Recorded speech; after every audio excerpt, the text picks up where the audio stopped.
A princess with no script. Welcome back to Slumber Stories of the Past, where history puts on a nightcap and tries very hard not to start a war before you fall asleep. So, before you get too comfortable, as always, take a moment to like the video and subscribe to the channel. Also, comment letting me know what time it is, where you are listening, and where you are from. I always find it interesting, but only if you enjoy our content. Sometimes our stories are a little too interesting, and we are working on a few boring ones, I promise.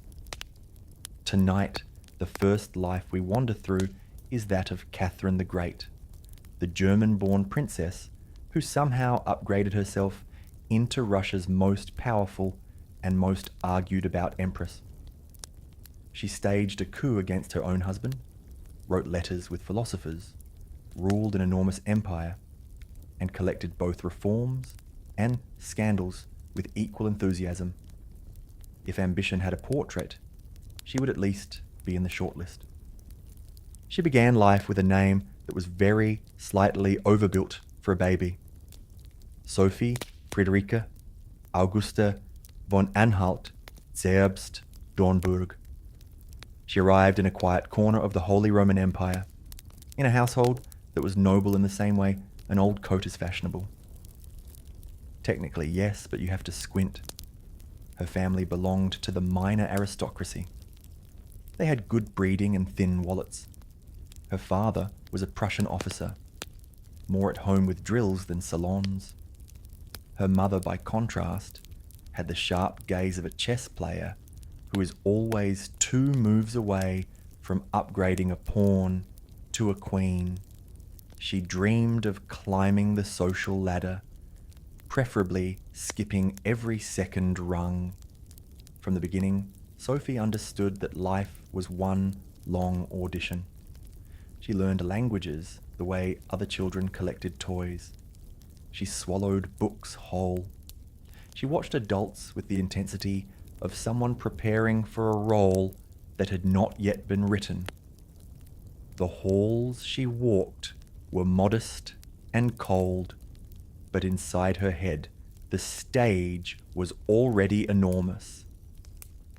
No one in Germany pointed to that girl and whispered, "Future ruler of Russia." The most anyone expected was a respectable marriage and a comfortable amount of boredom. But Sophie had an inconvenient combination of qualities: curiosity, pride, and a refusal to stay inside whatever box she was handed. Then the world tilted. In distant, icy Russia, Empress Elizabeth faced a familiar royal problem. She had no children and needed an heir who would, ideally, not turn the empire into a smoking crater. She chose her nephew, Peter of Holstein-Gottorp, a fellow German whose main hobbies were worshipping the Prussian king and playing with toy soldiers as if they were more real than actual people. Peter needed a bride, and Elizabeth needed that bride to be young, pliable, and politically useful. Somewhere in the fog of dynastic matchmaking, Sophie's name rose to the surface. The minor German princess had suddenly become a candidate for an imperial job she had never applied for. At about 14 years of age, Sophie was told that winter itself now wanted to marry her. Russia, an empire of snow, saints, and people with a fondness for fur and suspicion. It was not just another country. It was a different atmosphere. The journey east was long, cold, and full of second thoughts. She arrived a foreigner in every sense. Wrong language, wrong religion, wrong climate, wrong wardrobe. But she also arrived with a flexible identity and a very sharp mind. Sophie did not sulk. She adapted.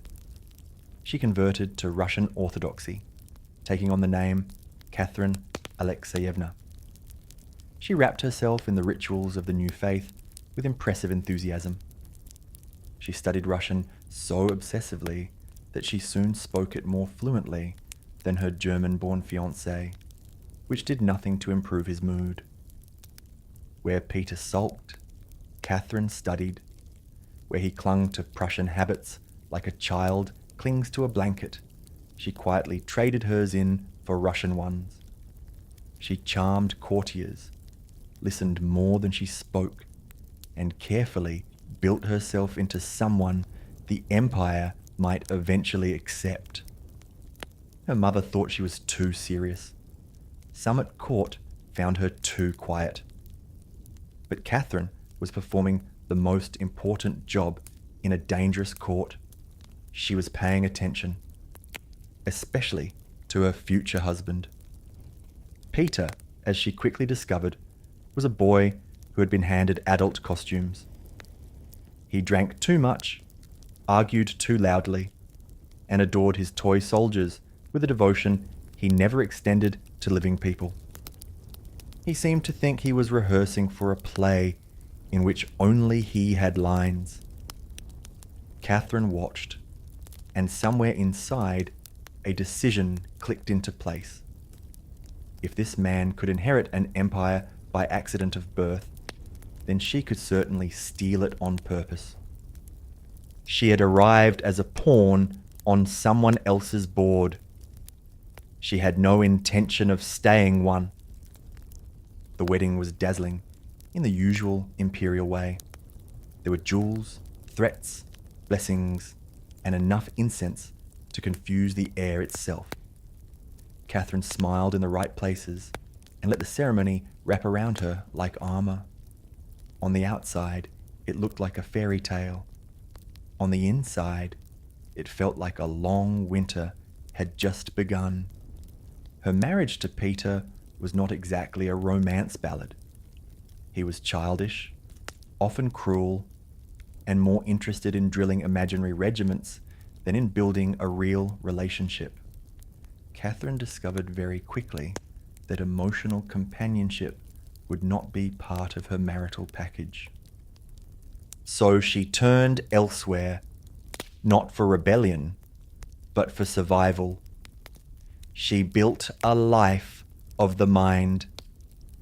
At night, when the palace slipped into uneasy sleep, she reached for books. History, philosophy, political theory, anything that might explain why so many people insisted on ruling badly and how a clever person might do it differently. Montesquieu, Voltaire, and other Enlightenment thinkers became her secret tutors. While Peter played with soldiers, Catherine rehearsed ideas. She wrote in private, reflected in journals, and started sketching a private definition of a ruler. In her mind, a sovereign did not exist to indulge whims or settle old grudges. A sovereign should reform, organize, and think several generations ahead. It was an ambitious plan for someone who, at that point, did not even control her own household. Meanwhile, the Russian court functioned as all good, dangerous courts do.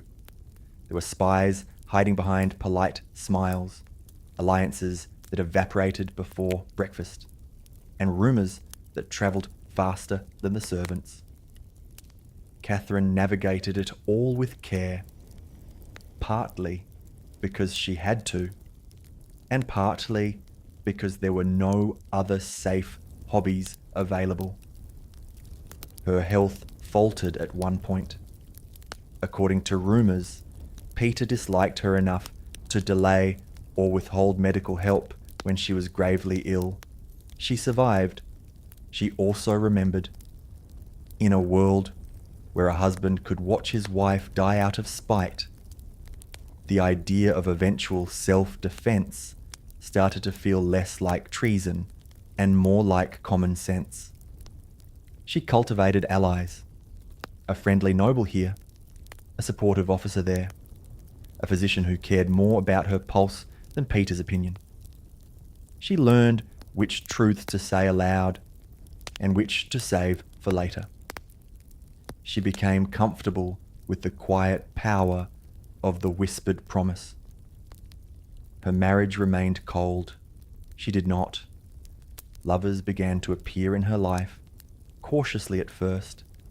They brought her not just affection, but connections, information, and a sense of agency in a world determined to treat her like decorative furniture. Whatever feelings she had, she never forgot that power was the real prize. Peter was still officially the heir. Catherine was still officially his wife. Unofficially, the gap between their abilities grew wider every year. She knew now that she would never be content as a ceremonial empress, smiling for coins and portraits while someone else made the decisions. She did not want to hold a crown for someone else. She wanted to wear it properly. How to steal an empire while everyone is watching. Years passed. Empress Elizabeth aged. Catherine read. Peter drank. The empire waited in that tense way empires do when succession is about to get messy. When Elizabeth finally died, her nephew ascended as Peter III, and Catherine stepped out of the shade into a political sun that could easily burn her alive. By this point, she was in her early 30s, seasoned by disappointment and sharpened by books. Peter, regrettably, had aged without maturing. He took the throne with the grace of a loose cannon on a polished deck. In a matter of months, he very nearly speed ran the art of alienating every powerful group in Russia. He insulted the Orthodox Church by ignoring traditions and flirting with Protestant ideas. He annoyed the nobility by favouring certain foreign advisors and behaving like a parody of a Prussian officer. He pulled Russian troops out of a successful war against Prussia, purely because he admired Frederick the Great and apparently thought national loyalty was a flexible concept. Soldiers grumbled, bishops frowned, courtiers whispered. Catherine listened. She had not spent years cultivating alliances just to watch everything catch fire without her involvement. Among her closest allies was Grigory Orlov, a handsome and capable officer of the Imperial Guard, and also her lover. Orlov was brave, ambitious, and well placed in the military, which made him simultaneously attractive and very useful. Behind the glittering walls of the palace, Catherine and her supporters did what ambitious people always do in unstable times. They drafted a better future in pencil and kept a spare eraser handy. She gathered a core group of officers and nobles, promised them stability instead of chaos, and made it clear that if they backed her, she would not forget. She had no legal right to seize the throne. She did have the loyalty of the men with bayonets. The moment of action came in early summer. While Peter was distracted at one of his estates, and perhaps assuming the universe liked him more than it did, Catherine moved. She rode to the barracks of the Izmailovsky Regiment, one of the elite guard units in St. Petersburg. Standing before battle-hardened soldiers in full regalia, she declared herself the sovereign of Russia. This is a bold thing to do before breakfast. The troops, who disliked Peter and respected Catherine, swore loyalty to her. The coup travelled through the city like fire through dry grass. More regiments pledged. Church officials, after a quick and very intense round of prayer and calculation, decided that God probably favoured Catherine after all. She was formally proclaimed Empress. Catherine rode through the streets of St. Petersburg in a carriage, calm, composed, and visibly in charge. Citizens cheered. No one rose in defence of Peter. It turns out affection is surprisingly important when choosing which monarch to risk your life for. Peter fled, then was captured, then was persuaded to abdicate. He soon turned up dead under circumstances that could best be described as extremely suspicious. Officially, Catherine did not order his death. Unofficially, almost everyone agreed that she certainly did not cry herself to sleep over the outcome. When someone later pressed her about his fate, she remarked coolly that he was no longer needed. History is rarely that tidy, but the line is memorable. The coup was relatively bloodless by imperial standards. There were no city-wide massacres, no years-long civil wars, just a precise transfer of loyalty from one ruler to another and one corpse who had once owned the crown. Catherine, a foreign-born woman with no hereditary claim, had seized one of the largest empires on the planet with a mixture of charm, courage, and excellent timing. The throne was now hers. Stealing an empire, however, is the easy part. Keeping it is where the real work begins. Catherine understood something many rulers never quite grasp. Power is not just about soldiers, land, or gold. It is about story. It is about how you present yourself to the world and how convincingly you play the part you have given yourself. She did not want to be remembered as a scheming usurper who rode a mutiny to the top and then clung there. She wanted to be seen as a philosopher on the throne, a monarch who read serious books and then actually did something with them. So she wrote letters, a lot of letters. Voltaire, Diderot, and other European thinkers soon found themselves corresponding with a woman in St. Petersburg who could quote their works and argue back. To them, she was a dazzling anomaly, an autocrat who claimed to adore liberty and reason. She invited thinkers to her court, patronized scholars, funded encyclopedias, and posed as the enlightened empress who would bring Europe's best ideas to Russia's snowy doorstep. At the same time, she kept a firm grip on the apparatus of absolute monarchy. It was the political equivalent of wearing silk gloves over iron hands. The Russian Empire, however, was not a salon in Paris. It was a sprawling, feudal society in which peasants were legally tied to estates. Nobles fiercely protected their privileges, and the Orthodox Church kept a close eye on anything that smelled like foreign philosophy. Catherine wanted to modernize without blowing the place up. In the late 1760s, she convened a grand legislative commission to draft a new legal code for Russia.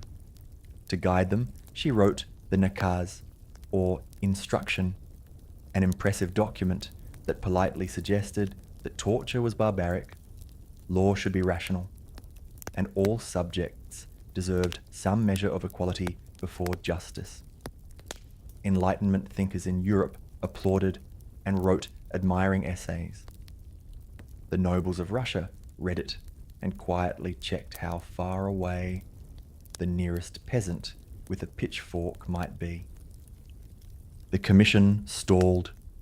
Many delegates were more interested in protecting their estates than in participating in a philosophical experiment. The church bristled at talk of secular law. Catherine, who could count and had no desire to provoke open revolt, shelved most of the grand reforms. The nakaz remained famous. The legal system remained stubborn. Yet she did not leave the empire untouched. Education slowly expanded.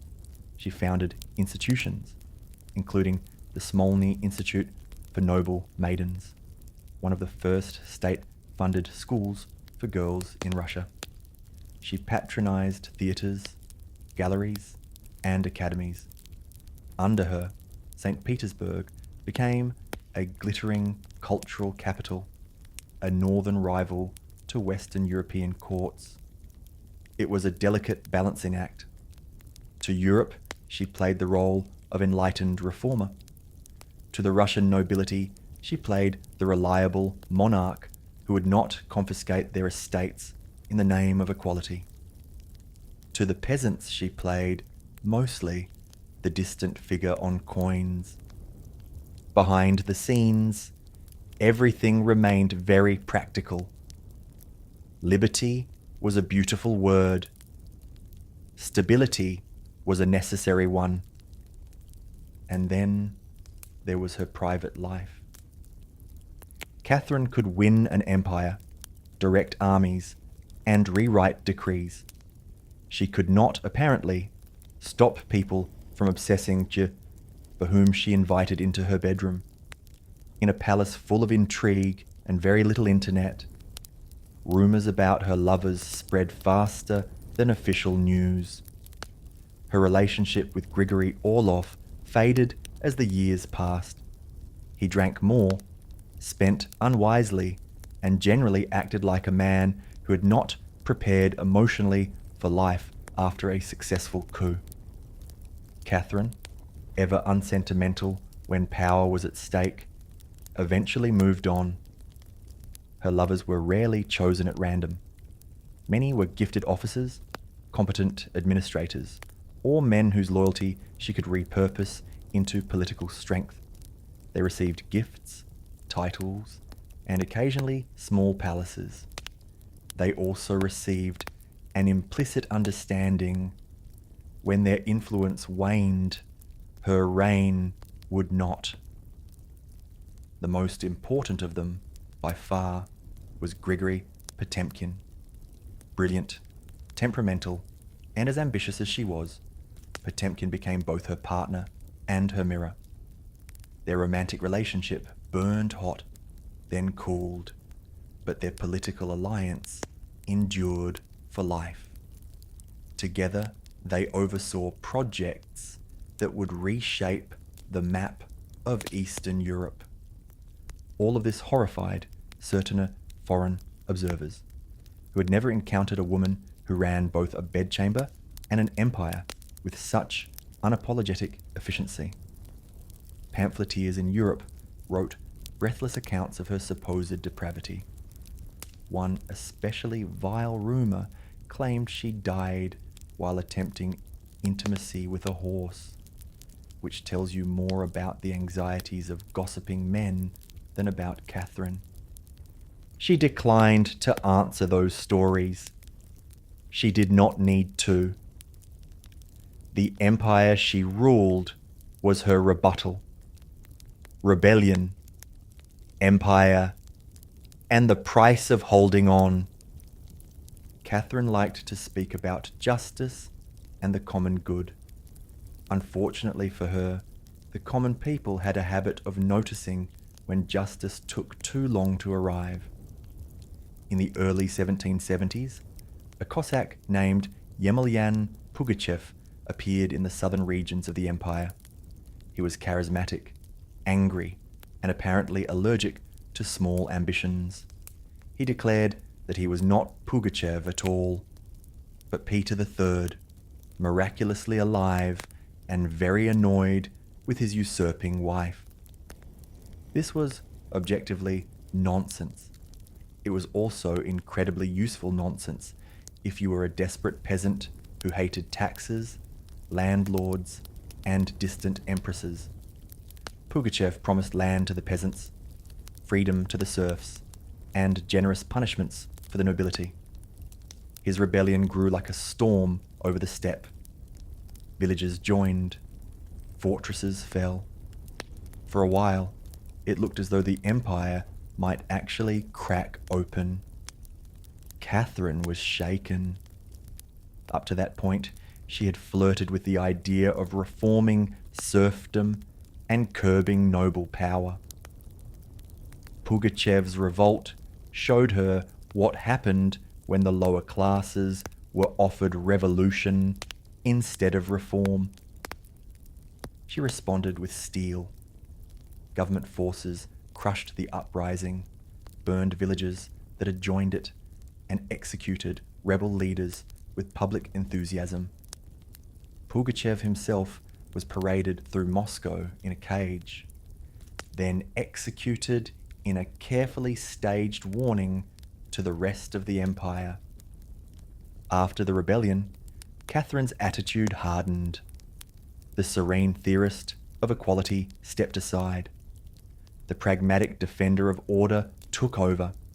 She strengthened the power of the nobility over their serfs, expanded the reach of landlords, and tied the countryside even more tightly to aristocratic control. To Europe, she continued to write about justice and reason. At home, she made certain the people who paid her army remained very happy. It is tempting to call this hypocrisy.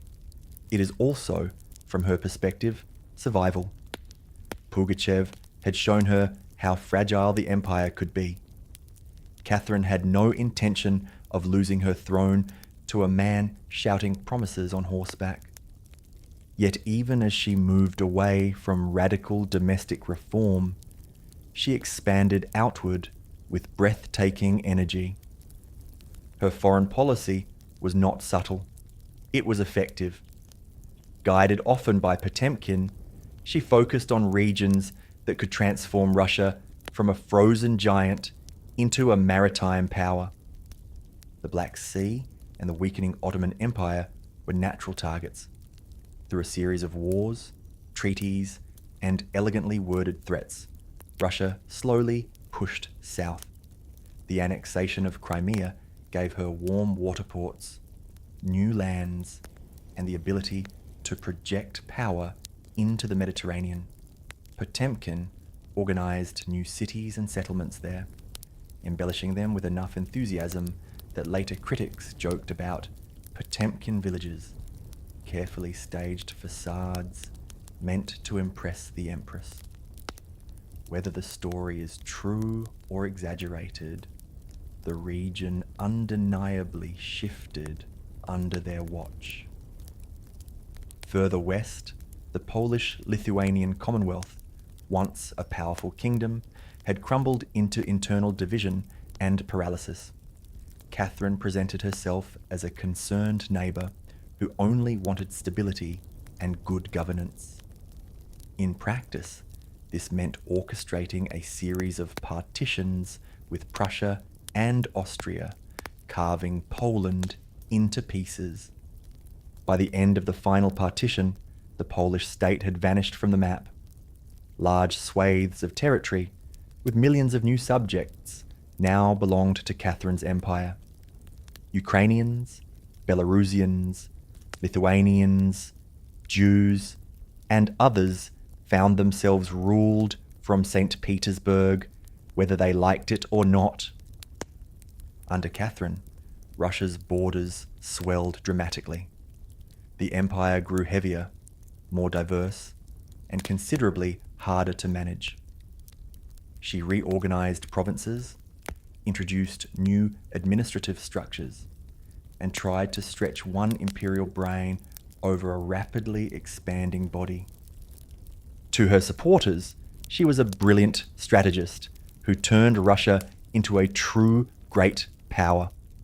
To her critics, she was an imperial predator who smiled as she swallowed. As the years passed, the world around her once again began to change faster than any one ruler could control. In France, ideas she had once praised took on a far less academic form. The French Revolution exploded onto the scene, scattering monarchs, heads, and polite illusions. Catherine watched as kings were dragged from their palaces and new slogans appeared on banners. Slogans about liberty, equality, and brotherhood that sounded far more threatening when paired with guillotines. Once she had entertained the image of herself as an enlightened despot, ruling firmly but reasonably, nudging her people along the path of progress. Now she saw what happened when progress arrived with pitchforks. Her attitude toward radical ideas cooled dramatically. She banned the most dangerous writings, censored French revolutionary texts, and watched intellectuals with a more suspicious eye. Philosophers visiting her court found that the conversational temperature had dropped. Her personal life also entered a new phase of loss and adjustment. Potemkin, her greatest partner in empire building, died in the early 1790s. Their romance had long since turned into a deep, complicated friendship, but his death tore a hole in the political fabric of her world.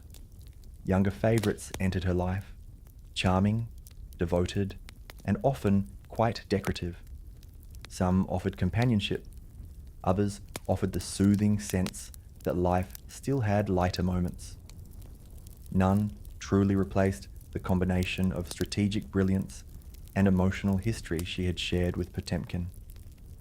Then there was her son, Paul. Catherine and Paul had what could generously be called a strained relationship. She had been separated from him physically and politically during his childhood. Elizabeth had taken him away to raise as the future heir. By the time Catherine seized the throne, she had become accustomed to thinking of the empire as hers, not as something she kept warm for Paul. She considered him emotionally unstable, overly fond of rigid military discipline, and far less intelligent than he believed himself to be. He, in turn, resented a mother who had taken the crown that he felt was rightfully his. Privately, Catherine considered bypassing him and grooming her grandson Alexander as her successor instead. It would have been a bold and controversial move. History loves bold and controversial moves. Unfortunately for her, time intervened. In late autumn of 1796, Catherine suffered a massive stroke. The empress who had ridden at the head of coups, rewritten laws, and steered wars now lay helpless and unconscious. She never woke. She died with unfinished plans on her desk and a lifetime of carefully managed contradictions trailing behind her like the train of a gown. Paul, upon taking the throne, set about undoing many of her policies, partly out of conviction and partly, one suspects, out of spite. He had her buried beside Peter III, the husband she had overthrown and possibly arranged to have killed. In death, they were united, at least in stone. In life, they had mostly been proof that dynastic marriage is a terrible way to pick a ruling couple. Legend, contradiction, and a very awake empress. Catherine the Great's story refuses to stay tidy. Depending on which historian you ask, she is either a ruthless usurper, a visionary modernizer, a hypocritical despot, an enlightened monarch, a nymphomaniac with a scepter, or some inventive combination of all of the above. She was not Russian by birth. She did not have an uncontested hereditary claim. She arrived as a teenage outsider and ended as one of the longest ruling monarchs in Russian history. She spoke beautifully about justice, reason, and enlightened rule. She sponsored universities, founded schools, and brought the arts to cities that had previously known only military parades, church bells, and the occasional riot. She admired philosophical ideals and did her best to look like one of their champions. At the same time, she expanded serfdom instead of dismantling it, strengthened the hold of the nobility, crushed revolts with breathtaking force, and carved up neighbouring countries when it suited her. She wore enlightenment like a carefully chosen gown, and beneath it beat the heart of a very practical autocrat. Yet her achievements are undeniable. She professionalized administration, making the state machine more capable, if not more compassionate. She turned St. Petersburg into a cultural beacon. She expanded Russia's reach to warm seas and carved her name into territories that had never before answered to the Tsar. She played the political game in a world built for men and frequently beat them at it. Her lovers may decorate the gossip, but they do not define the policy. She knew how to use affection without becoming hostage to it. Perhaps her most enduring legacy is not any single law or treaty, but the demonstration that power can look like this. A foreign woman who refused to stay in the place society assigned her, who studied until dawn, staged a coup at breakfast, wrote letters to philosophers in the afternoon, and planned wars over supper. Catherine did not simply inherit a script. She rewrote it. She did not solve the contradictions of her age. She embodied them. Enlightenment and autocracy, reform and repression, art and violence lived side by side in her reign like uneasy guests at the same table. To some, she remains a tyrant who dressed oppression in silk and candlelight. To others, she is the very image of a capable ruler who dragged a reluctant empire closer to modernity. History, fortunately, is allowed to keep both views at once. For slumber stories of the past, she is a reminder that human beings rarely fit neatly into the roles we give them. She was ambitious and frightened, brilliant and compromised, affectionate and ruthless. In other words, very human, just on a scale large enough to redraw maps. As you drift towards sleep, remember that somewhere in the archives of time, there is a woman who started as Sophie in a small German principality and ended as Catherine, the empress whose shadow still falls across Russian history. And if your dreams tonight feature imperial coups, glittering palaces, and slightly unhinged husbands playing with toy soldiers, well, at least you know the reference. The legend of El Dorado. A golden whisper in the jungle.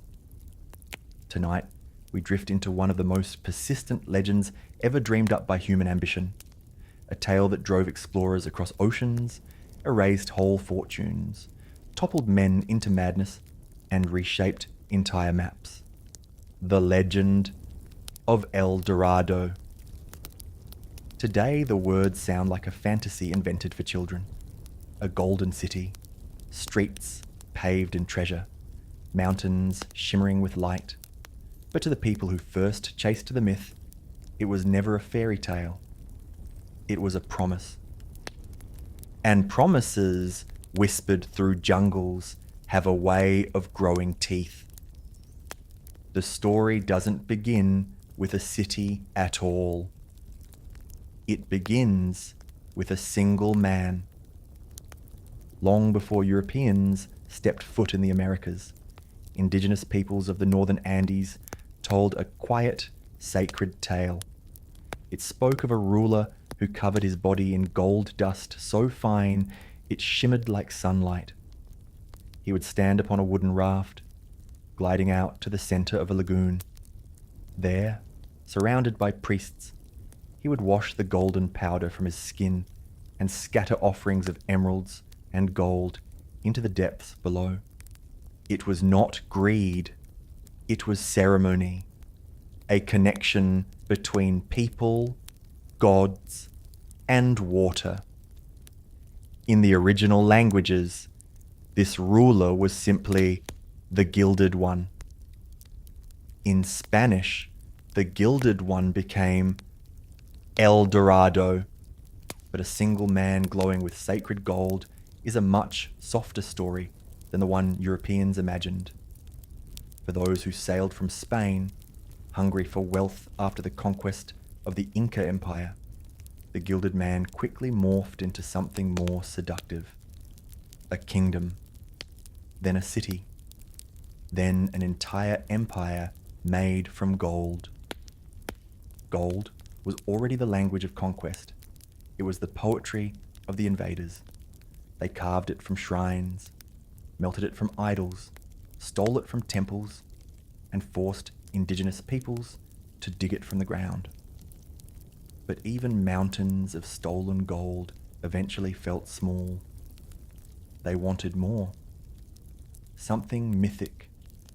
Something endless. El Dorado became that hunger given shape. Word spread across camps, ships, and royal courts, first in whispers, then in fevered shouts. There is a city made entirely of gold. There is a king whose palace blinds the sun. There are temples whose floors glitter like starlight. Every explorer wanted to be the one to find it. Every monarch wanted to be the one to fund it. Every soldier wanted to be the one to march home rich enough to buy his own kingdom. The jungles of South America had never before seen so many determined fools walking straight into their jaws.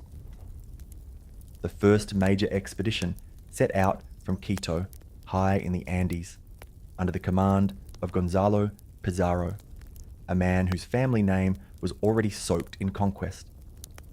Gonzalo had heard tales of a land overflowing with cinnamon trees, gold fields, and a golden king waiting somewhere beyond the mountains. He gathered soldiers, indigenous porters forced into service, horses, and enough weaponry to fight an army. What he did not gather was an awareness of what jungles do to men. The expedition marched eastward, down from the thin air of the Andes into a green world that swallowed everything it touched. Days blurred into weeks. Rain hammered their helmets in unending sheets. Rivers rose without warning. Armor rusted. Meat rotted. Horses drowned in mud so deep it moved like breath. The jungle did not fight with spears or swords. It simply refused to let you leave. Insects bit through wool and skin. Food supplies vanished. Many of the indigenous porters died from exhaustion or fled when opportunities appeared. Spanish soldiers dragged themselves along, their boots rotting from their feet, their hopes shrinking to the size of whatever they might eat that evening. Still, Gonzalo pushed onward. A golden city, he believed, was never found by men who gave up at the first sign of nature trying to kill them. When starvation grew too severe, Gonzalo sent a smaller group ahead to find food, a river route, or any sign of civilization. That group was led by Francisco de Orellana, a man under pressure, carrying the hopes of an expedition on the edge of collapse. Orellana and his men followed a river downward, trusting the water to take them somewhere livable. The river widened. Current grew strong. After many days, Orellana realized an impossible truth. They could no longer row back upstream. The current was too powerful. The distance too vast. They were committed to the river, whether they wished to be or not. So they drifted on. Days, then weeks, then so long that the world beyond the river felt like a dream. The forest walls towered above them.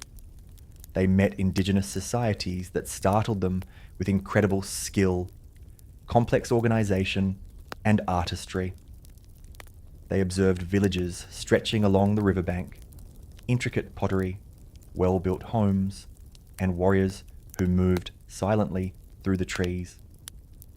Orellana later described some of these settlements as cities, so large and advanced that European scholars refused to believe him for centuries. The Spanish crown, after all, preferred its indigenous peoples conveniently primitive. Orellana eventually followed the river all the way to the Atlantic Ocean, becoming the first European to traverse the entire length of what would later be called the Amazon. He had discovered no golden city, no gilded king, no mountain of treasures, only a river so vast it made the men who survived it feel very small. When the survivors returned to the Andes, Gonzalo Pizarro's expedition lay in ruins. Most of his men were dead. Many of the indigenous porters had perished. Those who limped back were skeletal, sunken-eyed, and forever changed. But the failure of this expedition did not weaken the myth of El Dorado. It strengthened it. If the jungle had killed so many in the search, then surely something magnificent must be hiding inside it. Hope is most dangerous when it is wounded. As years passed, the story of El Dorado evolved. The gilded man faded. The golden city grew. Eventually, explorers focused their attention on a single place, high in the Andean plateaus. A perfectly round, emerald green body of water named Lake Guatavita.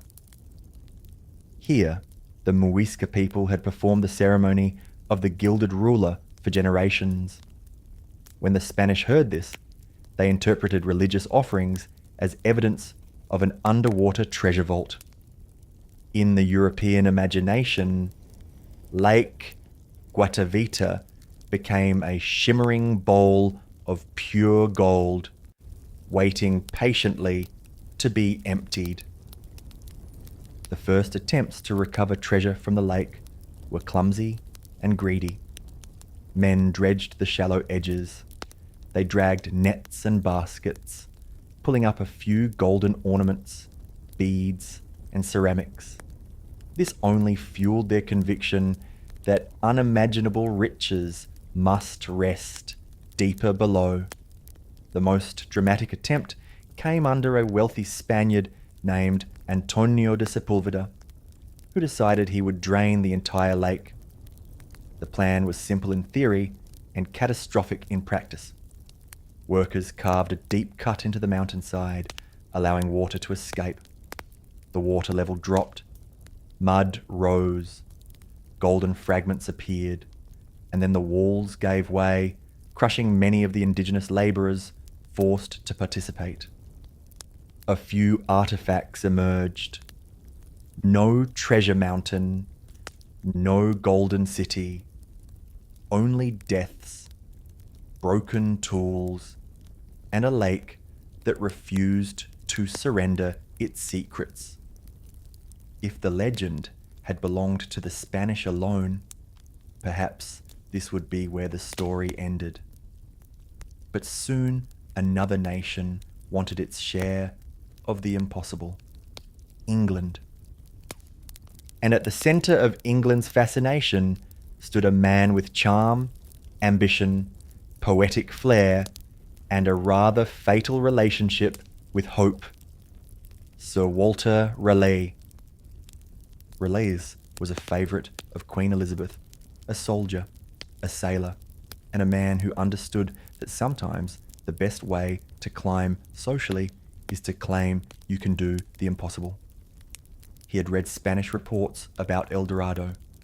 He had listened to sailors whisper in taverns, and he became convinced the Golden Kingdom lay somewhere near the Orinoco River, deep in the wilds of present-day Venezuela. He assembled men, ships, tools, and dreams. He set sail with confidence. He returned with something far more powerful: a story. Raleigh published a magnificent theatrical account describing a mighty empire just beyond reach, a land abundant with gold, ruled by a sovereign he had just missed meeting. His descriptions were vague, impossible to verify, and perfectly designed to ignite the imagination of an entire country. England believed him. Elizabeth supported him. And El Dorado began its next life, not as a quest, but as literature. But literature is kinder than jungles. Raleigh eventually fell from royal favour.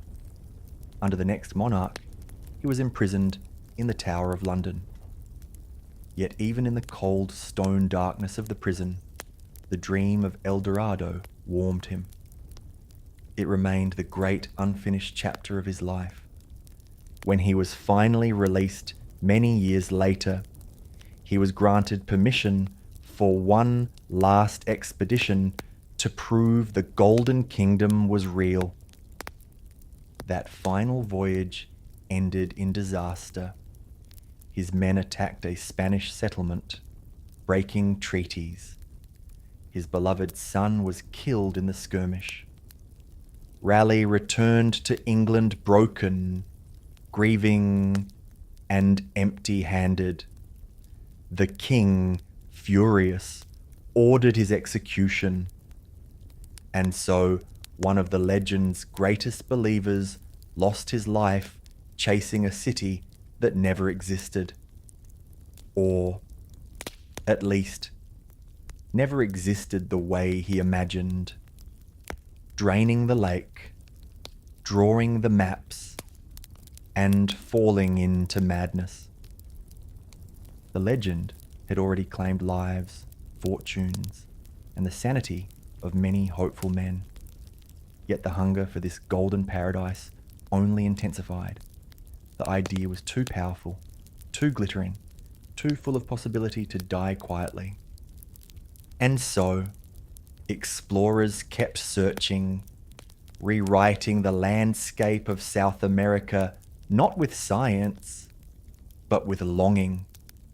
One of the places that burned brightest in their imaginations was Lake Guatavita, a near-perfect circle cradled in the mountains of present-day Colombia. The Maisca people had held ceremonies there long before Europeans arrived, casting gold offerings into the water to honor their gods. To them, gold was spiritual, symbolic, an offering rather than wealth. To the Spaniards, it was proof. Proof that something magnificent lay hidden beneath the green ripples. Some explorers had already dredged the shallow edges, pulling up a few artifacts, but these discoveries only stirred the boiling pot of imagination. If a handful of treasures could be found near the shoreline, then surely a great pile weighted down in the lake's silent heart. And so came the bold, reckless idea to drain the entire lake. Antonio de Sepulveda, a man wealthy enough to gamble his resources and ambitious enough to risk the lives beneath him, set about carving a massive cut into the mountainside. Indigenous labourers, forced, threatened or trapped, dug day and night. They cut deep into the earth until water began to pour out like a wounded river. The lake shrank. Mud rose. Hope flared. As the water level lowered, the diggers saw glints of gold, just enough to set every heart pounding. Sepulveda was certain he had done it, that the fabled treasure would soon emerge in a shimmering heap. But the mountain had its own will. Walls of softened earth collapsed without warning, crushing workers, destroying months of labour, and sealing the breach with the kind of cold finality only nature can deliver. What little treasure had been collected could fit into a small chest. The great underwater vault remained a myth. Broken tools littered the shore. The bodies of the workers were never recovered. And Lake Guatavita continued to guard its quiet mysteries. Yet even after all that, explorers refused to believe the truth. There was no golden city waiting at the bottom of this lake. There was no treasure hoard. There was only ritual, meaning, and centuries of misunderstanding. But hope is stubborn. While some continued to approach the lake itself, others took to their parchment and quills, reshaping entire continents with stories disguised as cartography. This was the era when maps could lie and be celebrated for it. European map makers, working far from the lands they sketched, filled the blank, unknown spaces of South America with guesses, rumours, and bold strokes of artistic imagination. When a traveller brought back a vague description of mountains, a mapmaker would flourish those outlines into dramatic ridges. When a half-trusted sailor claimed to have heard of a kingdom overflowing with gold, the mapmakers listened. And so the word El Dorado began to appear on maps. Sometimes it was scribbled near Lake Guatavita. Sometimes it hovered closer to the Orinoco River. Sometimes it floated deep inside the Amazon rainforest, like a ghost town waiting for a soul. No one agreed on its location, which meant El Dorado could always be somewhere else, just a little farther, just beyond the next ridge, just down the next river. A dream is easier to chase when it refuses to stay still. These maps, with their decorative borders and imaginative geography, spread across Europe. They entered royal libraries, scholars' desks, and taverns where sailors bragged about voyages they had never taken. Merchants bought copies. Ambassadors studied them. Monarchs used them to justify funding yet another expedition, as though one elegant sheet of parchment could prove the existence of paradise. And then came the madness, because the jungle, once entered, does not easily let men return unchanged. The deeper explorers pushed into the Amazon, the more they felt themselves unraveling. The canopy shut out the sun. The air grew thick enough to slow a breath. Waterways twisted like living things, leading travellers in circles until they doubted their own sense of direction. They encountered indigenous tribes who defended their lands with silent coordination, archers appearing and disappearing like ghosts in the foliage. To the indigenous peoples, these explorers were intruders. To the explorers, the indigenous guardians became further proof that something worth hiding must exist deeper within. Starvation was constant. Illness was everywhere.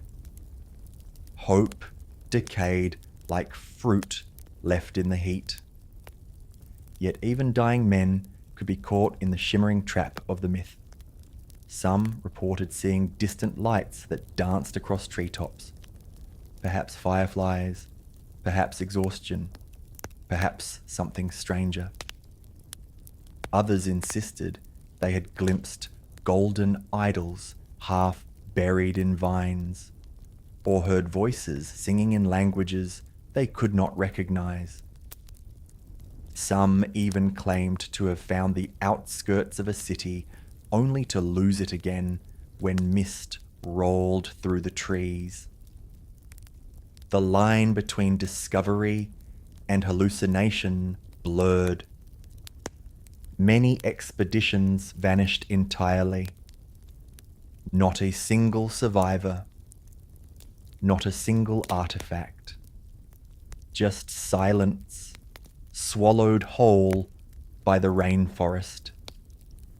Yet instead of discouraging new attempts, each disappearance added fuel to the fire. After all, explorers said, men die for treasure, not for nothing. The legend grew teeth, and those teeth dug in deeper. But something strange happened over time. While European explorers spent centuries insisting the jungle was empty and primitive, their own stories began contradicting themselves. They spoke of large villages, elaborate pottery, sophisticated cultivation techniques, roads that stretched farther than a man could march in a day. And in the modern era, long after the conquistadors had vanished into dust, archaeologists began to use technologies the old explorers could never have imagined. Tools that could see through the trees. Tools that could read the earth as if it were a book. What they found was astonishing. Beneath the vines, beneath centuries of growth, beneath layers of forest soil, lay the outlines of vast settlements. Not a single golden city, but networks of them. Regions filled with geometric earthworks, causeways, dams, canals, town plazas, and fortified structures. Entire civilizations had once thrived in the Amazon. The soil itself whispered secrets.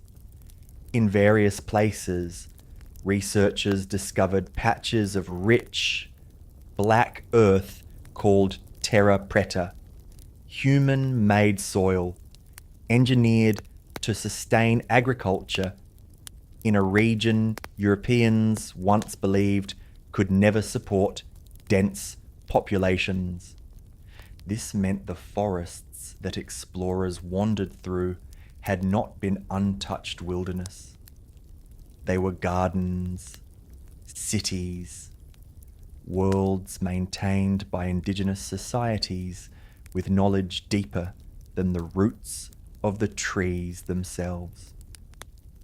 So perhaps the old stories were not lies.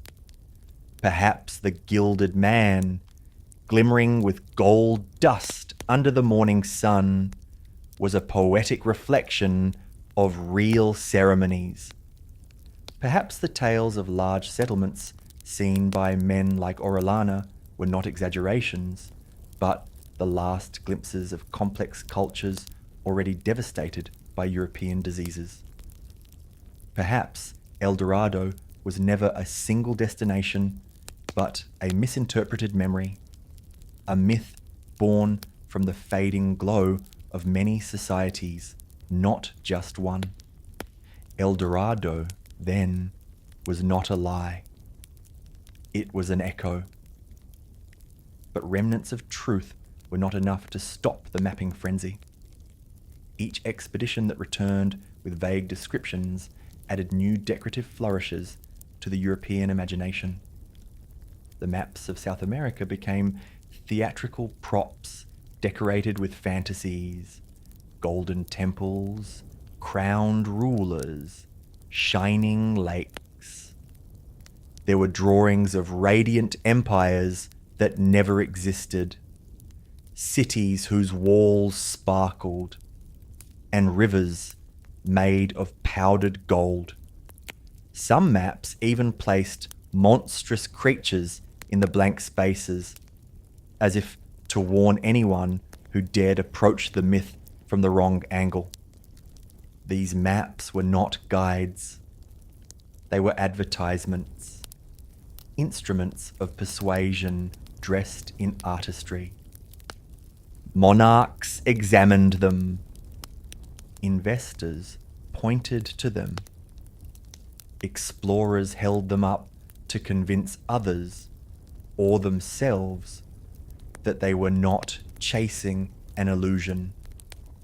And so they went back into the jungle again and again and again, because a dream does not die simply because it is wrong.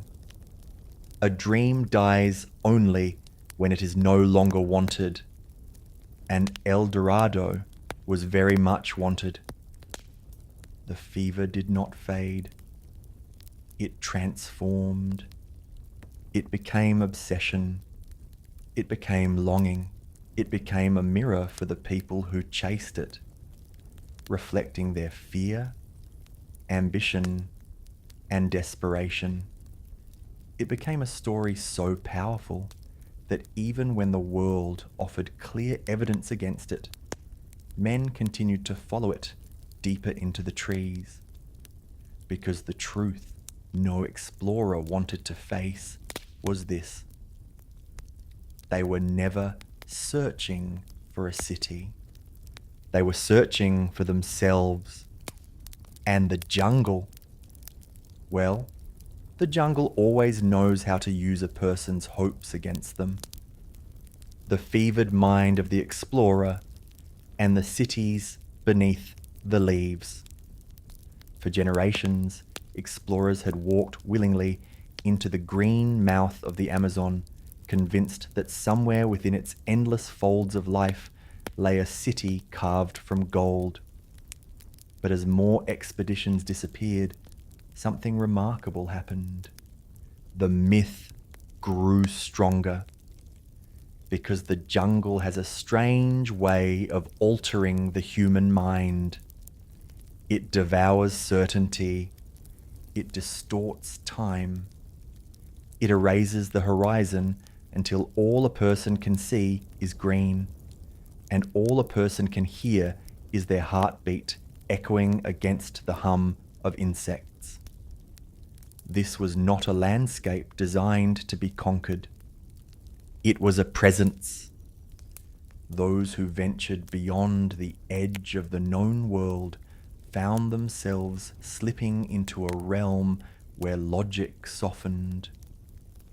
Bird calls sounded like whispers. Mists shaped themselves into phantom cities. Every rustle in the leaves could be interpreted as a sign, a warning, or a promise. Imagine a man from Europe, accustomed to open fields, cobbled streets, and a sky unobstructed, stepping into a forest so dense that daylight becomes a rumour. Imagine him gripping a rusted sword, wearing armour that grows heavier with each humid breath, trying to force a path where no path exists. He begins hopeful. But hope in the jungle is a fragile flame. The explorers faced hunger first, then exhaustion, then sickness, fevers that rose without warning, hallucinations that painted illusions across the trees, and infections that turned minor scratches into mortal wounds.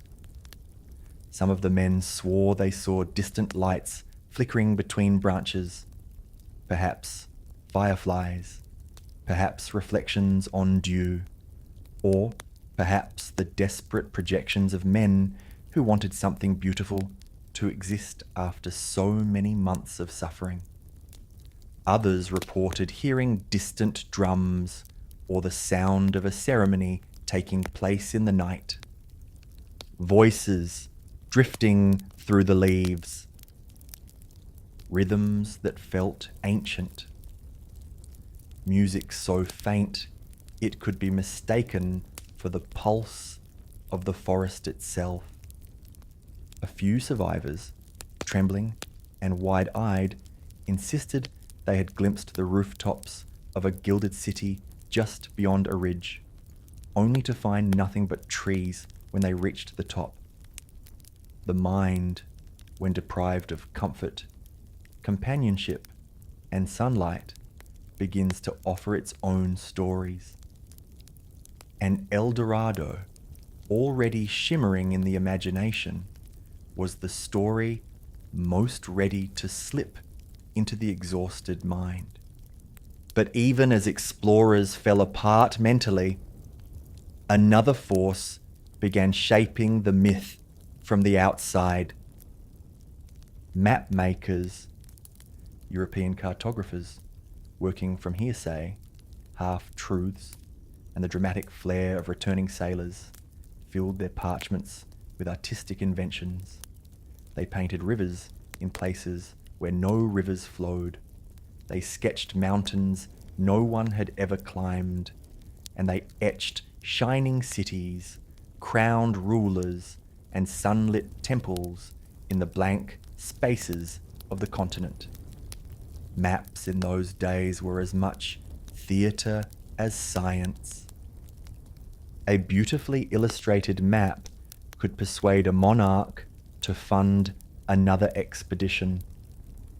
A single flourish of ink could convince investors that treasure waited just around an imaginary bend. And because cartographers often copied from one another, mistakes and fantasies spread like wildfire. El Dorado floated across these maps like a ghost, never fixed, never proven, always migrating, always just out of reach.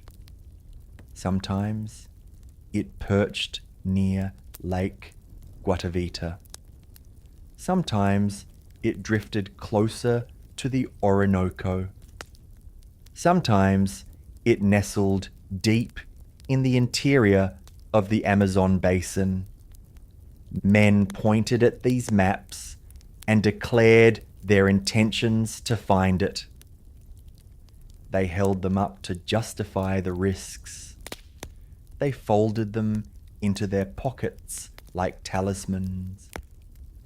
But maps, no matter how decorative, cannot bend nature. And the jungle cares little for drawings. Still, these illusions from Europe hardened into memory, into belief, into motivation. The myth grew stronger with every colourful rendering and poetic embellishment.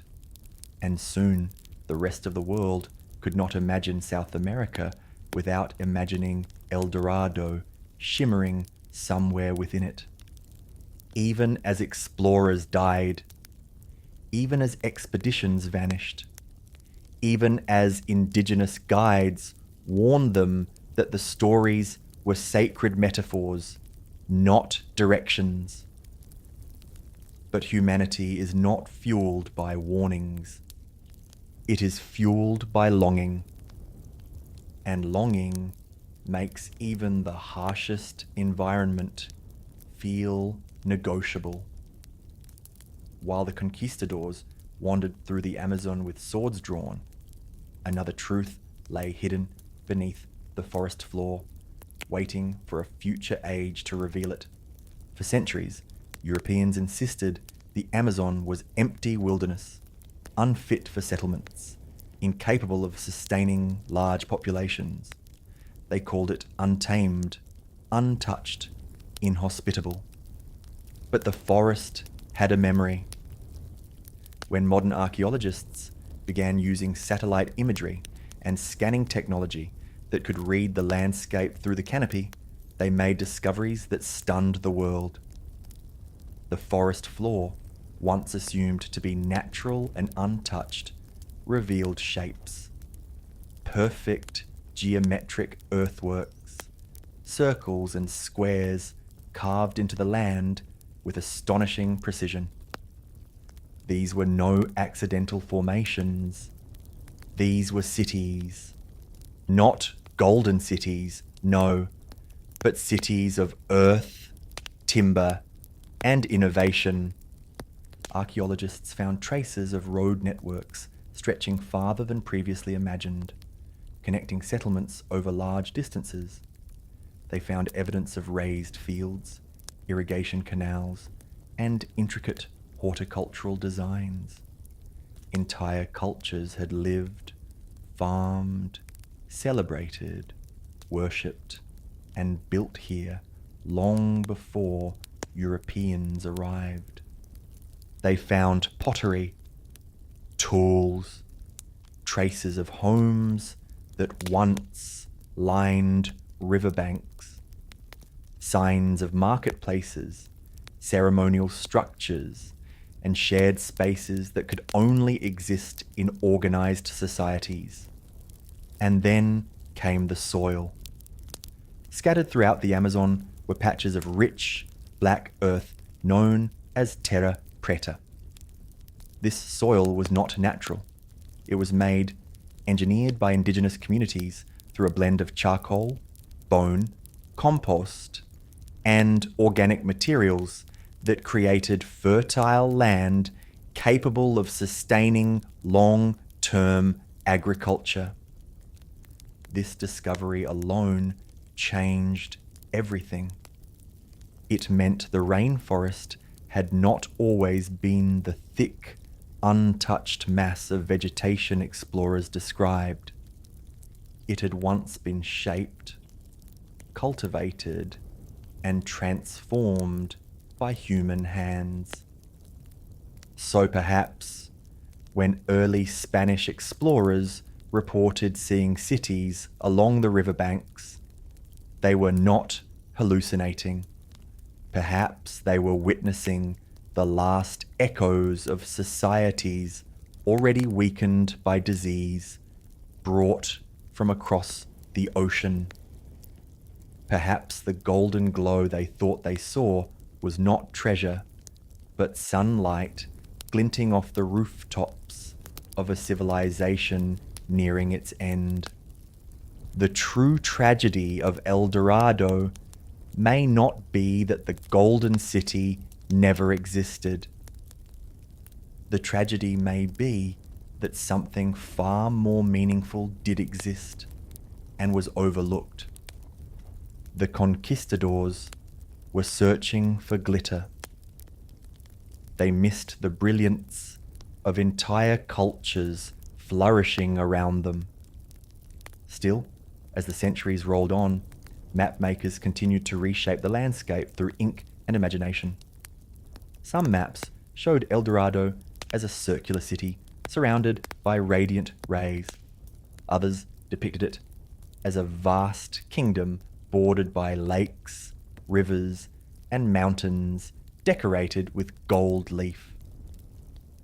A few maps branched into pure fantasy, showing fantastical creatures guarding the city's gates or depicting golden statues taller than forest trees. These were less maps and more invitations to obsession. Yet even the most extravagant renderings served a purpose. They kept the myth alive. They kept money flowing. They kept expedition leaders dreaming. Because to erase the myth was to erase possibility. And possibility, no matter how improbable, has always been the fuel of explorers. The deeper the jungle became, the more elaborate the maps grew. The more elaborate the maps became, the deeper the explorers went. A recursive loop of imagination and disaster. And every failed expedition only strengthened the belief that El Dorado was real, because there is a strange logic that takes root in the human mind. If so many have died seeking something, it must exist. And if it does not exist, then they died for nothing. And that is a truth too painful for many to accept.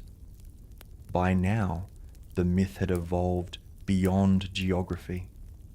It had become psychological. It had become spiritual. It had become a mirror reflecting the fears, ambitions, and desires of everyone who touched it. And for many, the fever became fatal.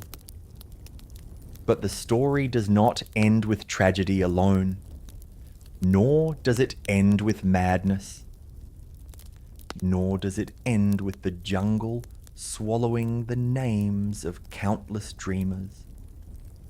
Because even as explorers trembled under the weight of their illusions, even as cartographers painted fantasies, even as monarchs clung to desperate hope, something real, layered, and profoundly human was unfolding beneath it all. El Dorado, in all its shimmering unreality, was reshaping the world. The next part of our tale will unravel how the legend crossed oceans, entered royal courts, inspired poets and tyrants alike, and continued to seduce humanity long after the explorers themselves vanished. But for now, let your breath soften.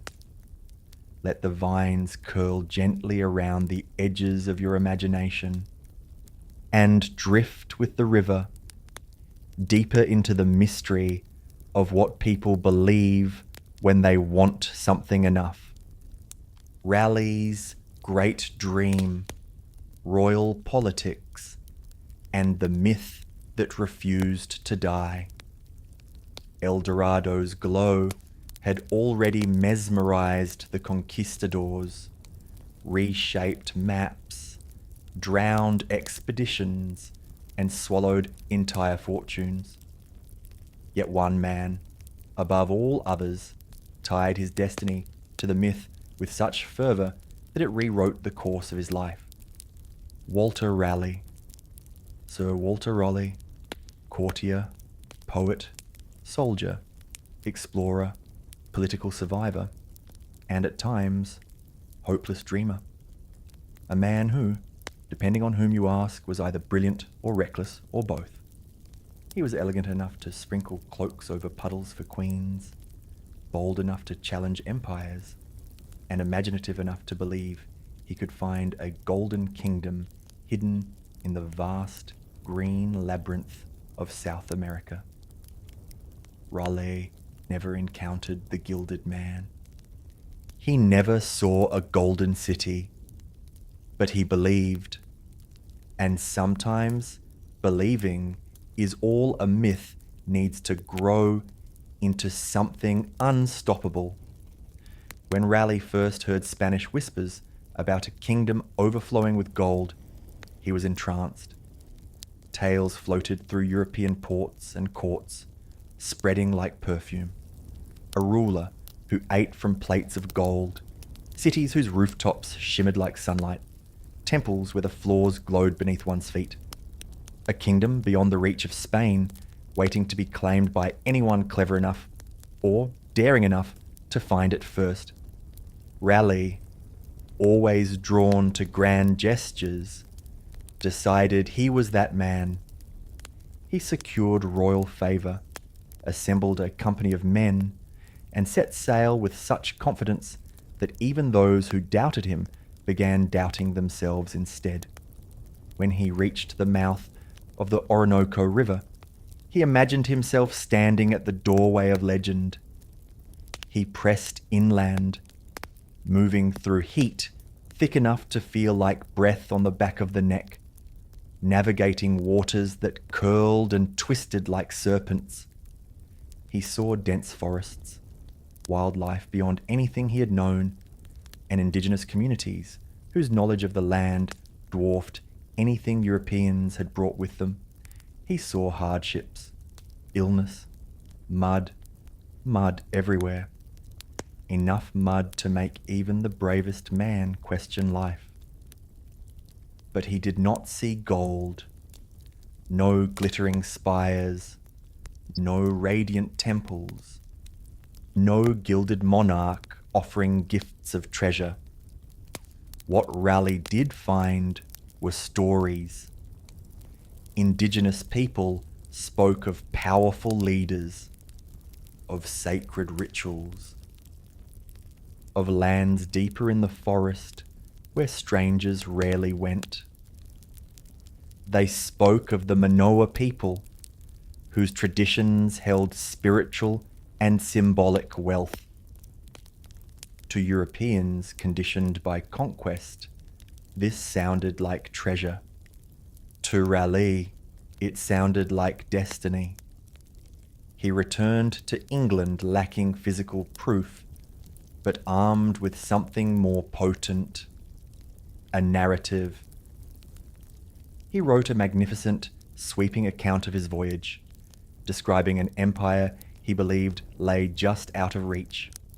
He embroidered details, elevated possibilities, and left just enough ambiguity for readers to fill the rest with their own dreams.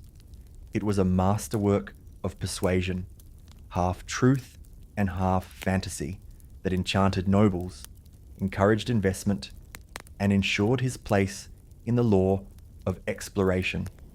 England adored him for it.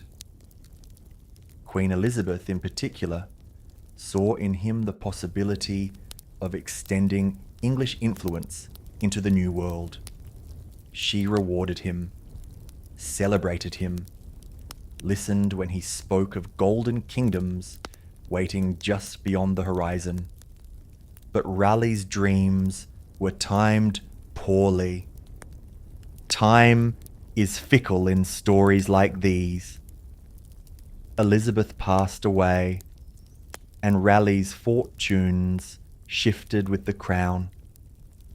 The next ruler did not share Elizabeth's fondness for him. Political rivals whispered in the dark. Raleigh was accused, imprisoned, and caged within the grey stone walls of the Tower of London. Yet even in that cold confinement, his mind wandered the warm, green rivers of South America.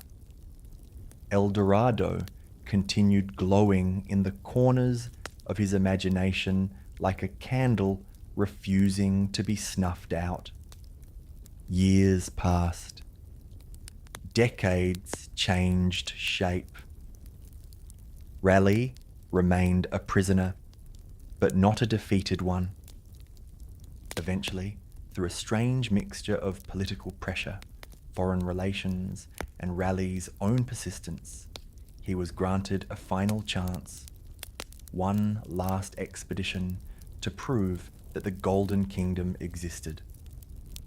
Imagine him stepping once again onto a ship, older now, wearing the weight of time on his shoulders, yet with the same burning hope he'd held in his youth. Imagine him staring across the water, telling himself that this time would be different. This time, he would return with proof. This time, he would silence those who mocked him. But the world rarely accommodates such hopes. The expedition was doomed from the start. Illness stalked the crew. Supplies ran thin. Leadership fractured. And in the chaos that followed, some of Raleigh's men attacked a Spanish outpost, violating peace agreements and igniting outrage. Raleigh's beloved son, eager to prove himself, was killed in the conflict. A loss so deep, so sharp, that even Raleigh's immense will could not conceal the wound. He returned to England defeated. No treasure, no city, no kingdom, only grief, exhaustion, and a political scandal he could not escape. The king, already suspicious of Raleigh, now had cause to silence him permanently.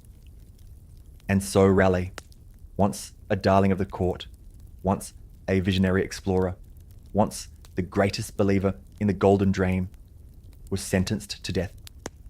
Witnesses described him as calm in his final moments, dignified, almost serene, as though he finally understood something about the myth that had shaped his life.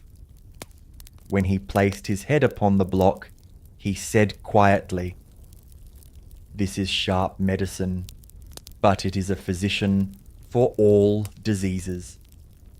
A strange, almost gentle acceptance. Raleigh died without ever finding El Dorado, and yet his writings ensured the legend lived on with even greater force. Because the myth was no longer tied to geography. It had become emotional. It had become symbolic. It had become the ultimate quest, not for gold, but for possibility.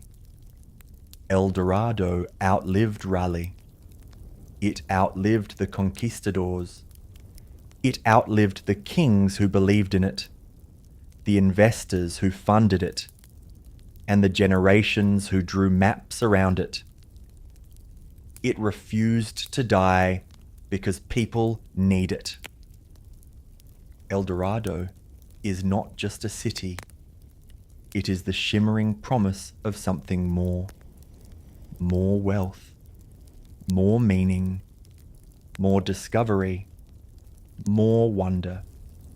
And human beings, as history proves again and again, are endlessly drawn to the idea that just beyond the next river bend lies the thing that will finally complete them, even if they never find it, even if it never existed.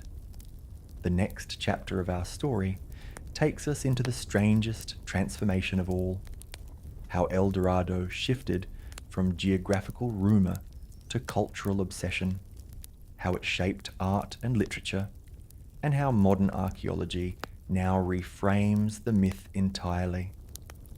But for now, breathe softly, let the river widen in your mind, let the ancient trees sway, and know that some legends survive not because they are real, but because they speak to the deepest parts of who we are, where the real city of gold was hiding all along. El Dorado did not fade with the last conquistador who staggered home empty-handed. If anything, the myth grew larger after everyone stopped looking for it. It drifted into tavern songs, explorer diaries, whispered campfire stories, and eventually into the collective imagination of anyone who had ever wondered what might lie beyond the next ridge. The old chroniclers noticed something interesting. The stories of El Dorado kept doubling back to the same region of South America, a land carved by endless rivers and wrapped in a forest so dense it felt like the world's lungs. But no matter how many times soldiers and scholars tried to map it, the place behaved like a cat with a personal grudge against cartographers. The moment you thought you had its outlines pinned down, the riverbanks shifted, the jungle swallowed the path you had cleared, and a new rumor surfaced from somewhere deeper inside. If the earth itself could smirk, it would have smirked there. While European adventurers swung their machetes through vines and flooded swamps, the indigenous peoples, carrying the oldest knowledge, stood quietly, watching with the calm expression of people who have been trying to explain something for centuries. The Golden City, they insisted, had never been a city. It was a ceremony, a ritual, a moment. Not a place you could own or conquer. You cannot plant your flag in a sunrise after all. Well, you could try, but you would look foolish, and your flag would get wet. These people were not hiding a treasure. They were trying to describe a worldview rooted in transformation, renewal, and balance. Yet somehow, every time a native elder said, "No, you misunderstand. It is not a city full of gold," an adventurer heard, "The gold is probably just over the next hill." This might be the single most consistent miscommunication in global history. The Muisca people had long practiced a ceremony on Lake Guatavita, where their chosen leader, covered head to toe in shimmering dust, would glide out to the center on a raft, offer gold and emeralds to the water, and symbolically become the embodiment of abundance. Not a hoarder of wealth, but a giver of it. That distinction alone could have saved several centuries of trouble. When the ceremony ended, the man returned to shore. The gold stayed beneath the water. The leader remained merely human. The world continued.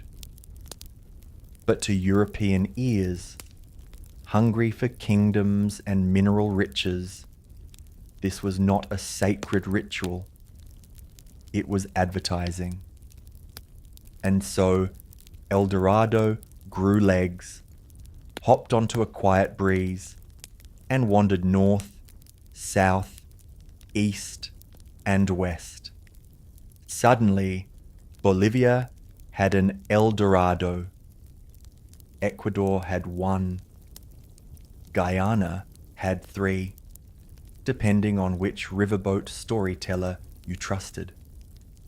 By the time explorers mapped the Amazon, the myth had multiplied like parrots in a fruit grove.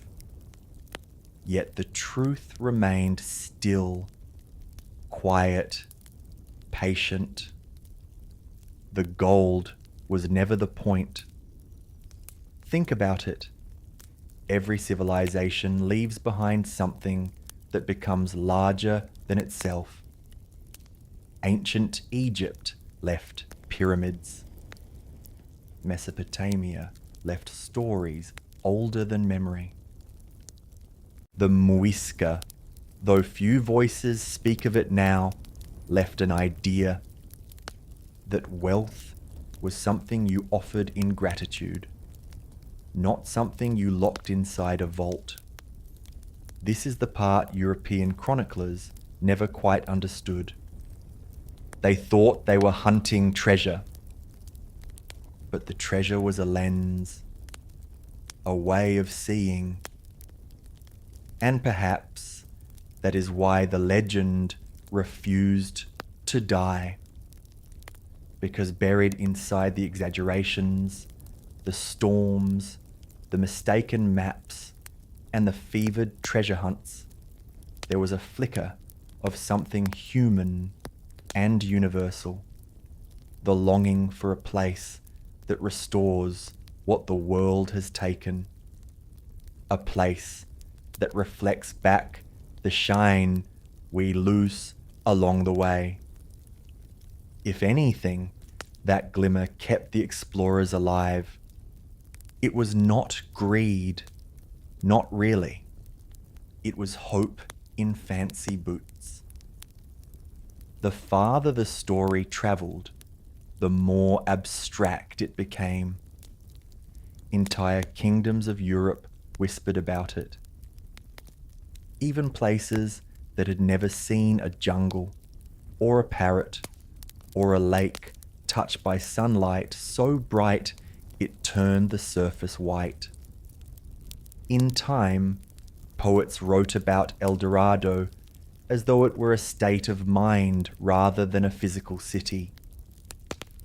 Painters depicted it as a golden dream rising through mist, a symbol of all the things we chase when life feels dull around the edges. Scholars debated whether the story was allegory, propaganda, or the world's most expensive misunderstanding. Centuries passed. Empires rose and died.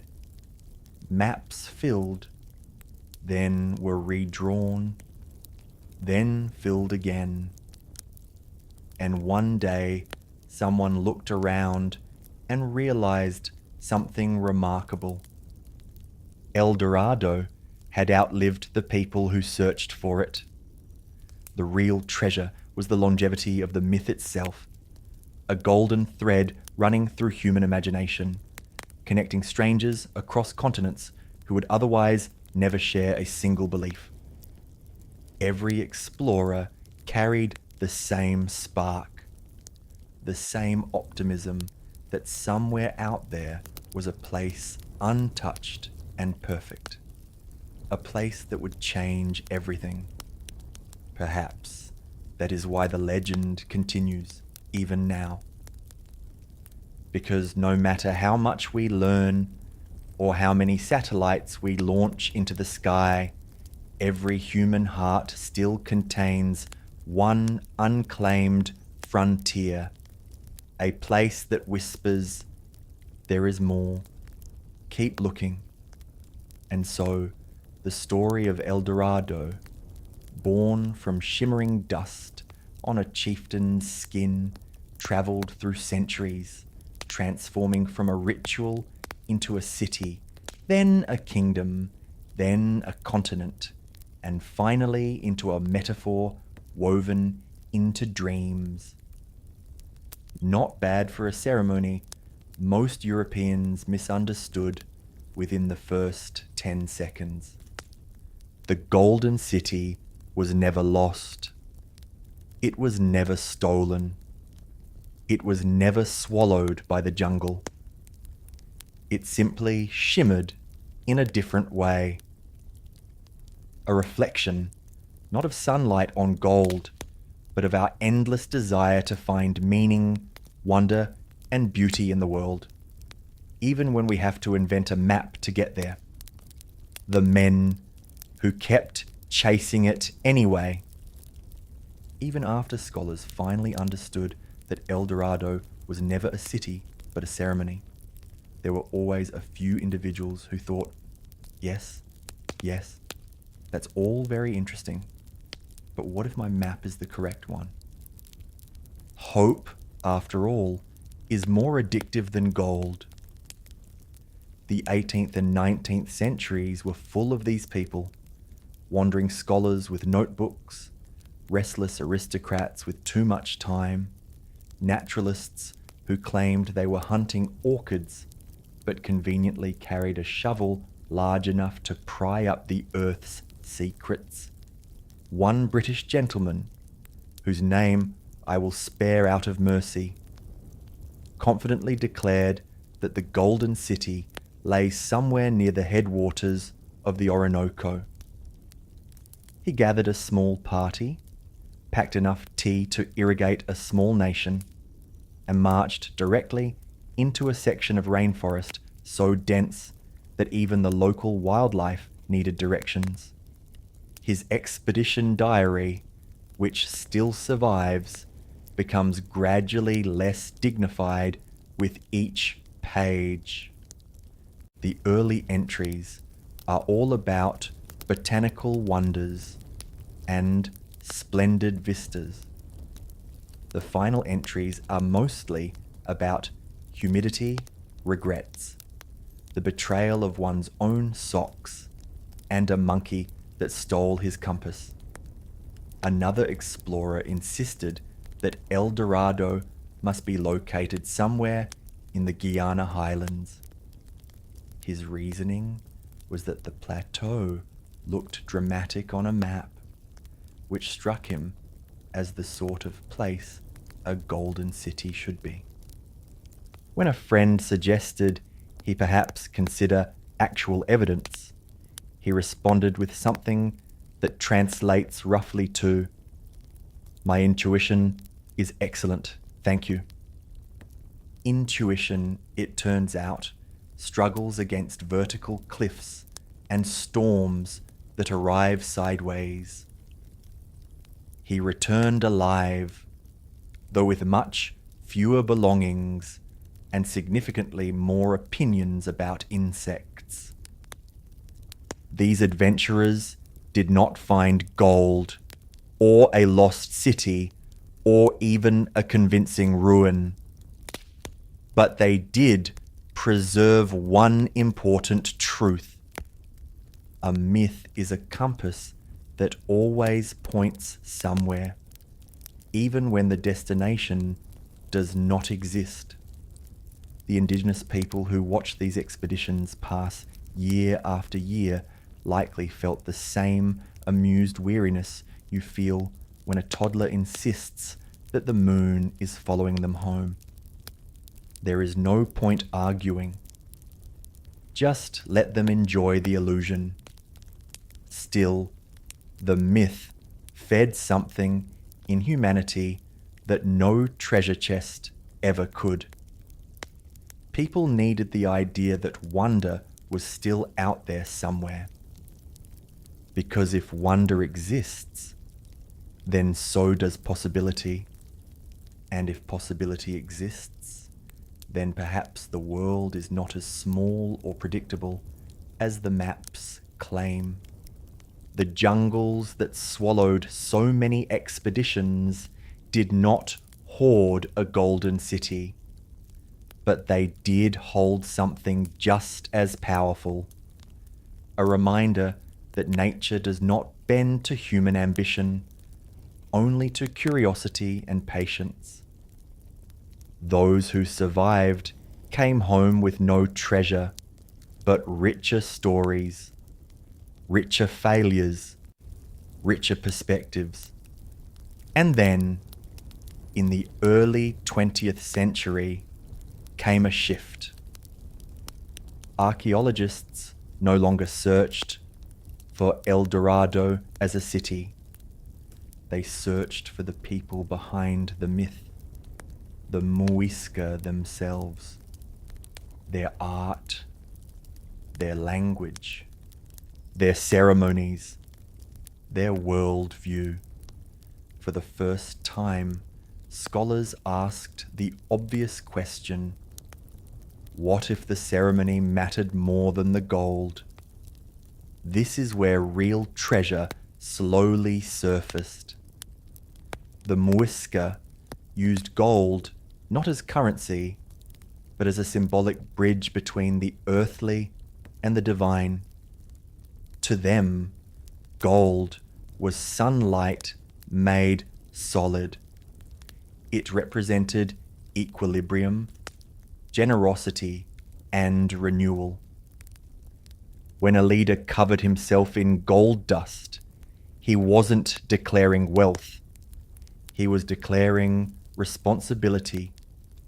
Imagine that. gold, not as power, but as burden. It might be the most radical idea in the story. This interpretation opened a doorway into a deeper truth. The myth of El Dorado is not about a golden city. It is about a civilization that believed the greatest wealth is what you give back to the world. A lesson ignored so thoroughly by the conquistadors that history still sighs about it. But even though Europeans misunderstood the meaning behind the gold, they preserved the myth. And in doing so, they accidentally created one of humanity's longest running daydreams. A daydream that still shimmers today. Modern adventurers still trek through dense forests with cameras and drones. Some still whisper about hidden cities or lost kingdoms. But many now chase the story itself, not its treasure. Because stories, unlike gold, do not rust, tarnish, or disappear into lakes. They spread, they shift, they survive. And the legend of El Dorado continues to glint softly in the imagination, as warm and unreachable as sunlight on water, beautiful, illusory, and forever calling someone forward. When maps learned to dream. Long before satellites, aerial photography, or even reliable compasses, maps were not tools of precision. They were acts of imagination. And when imagination met the myth of El Dorado, cartographers began to draw not the world they knew, but the world they hoped was out there. For centuries, European maps of South America were wide open spaces painted with confidence and guesswork. Blank regions were filled with forests so green they looked like velvet, rivers that wandered wherever the artist felt a river ought to be, and mountains drawn like serrated teeth.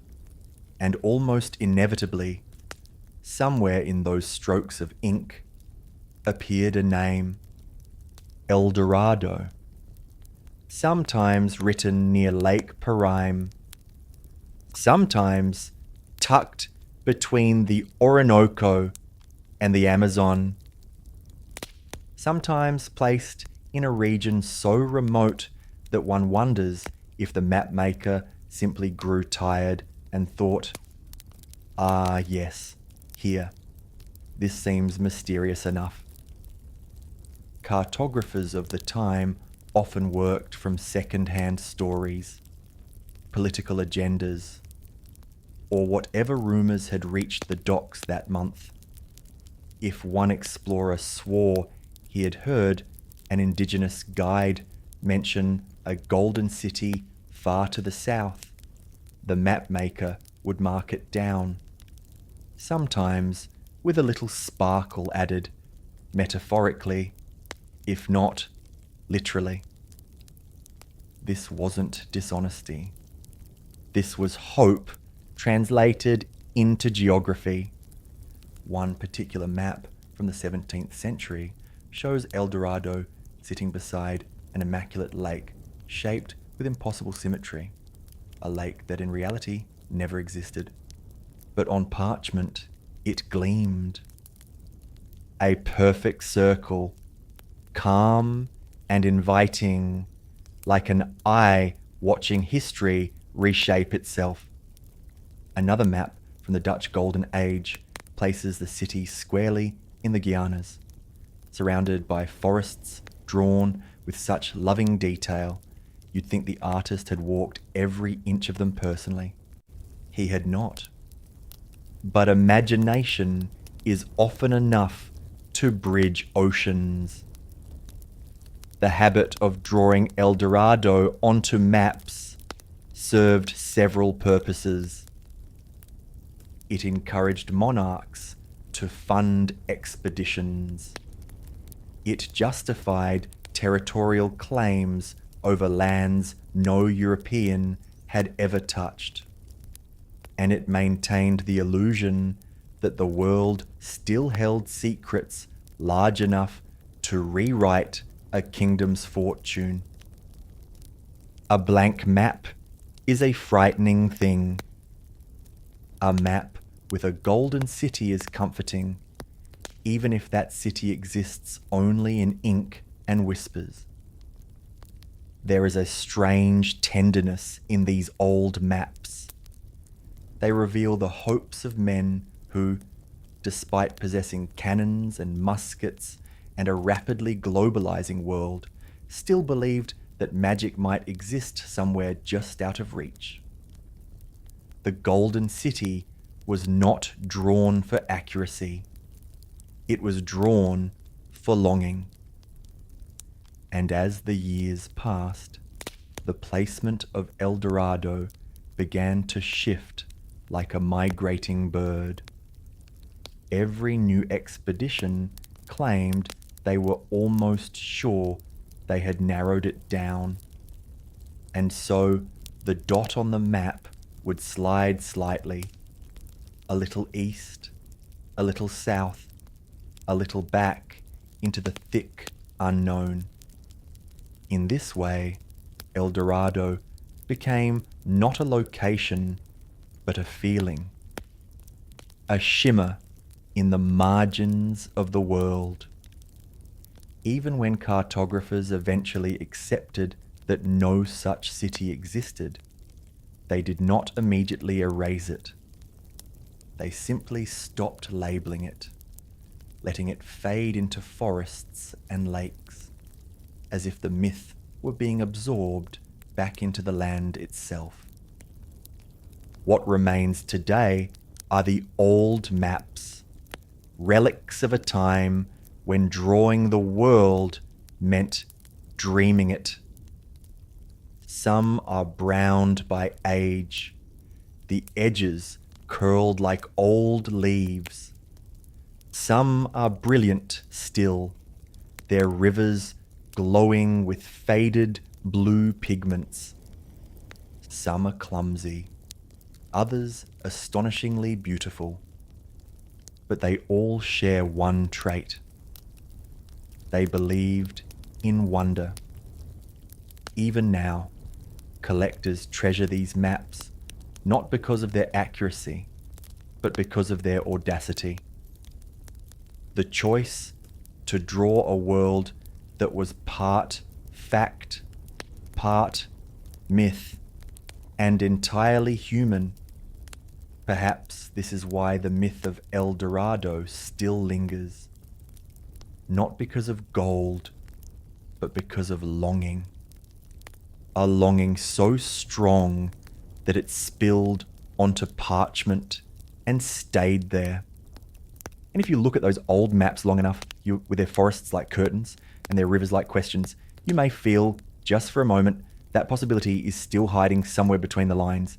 A shimmering city where the ink grows thin. A place the world forgot to erase.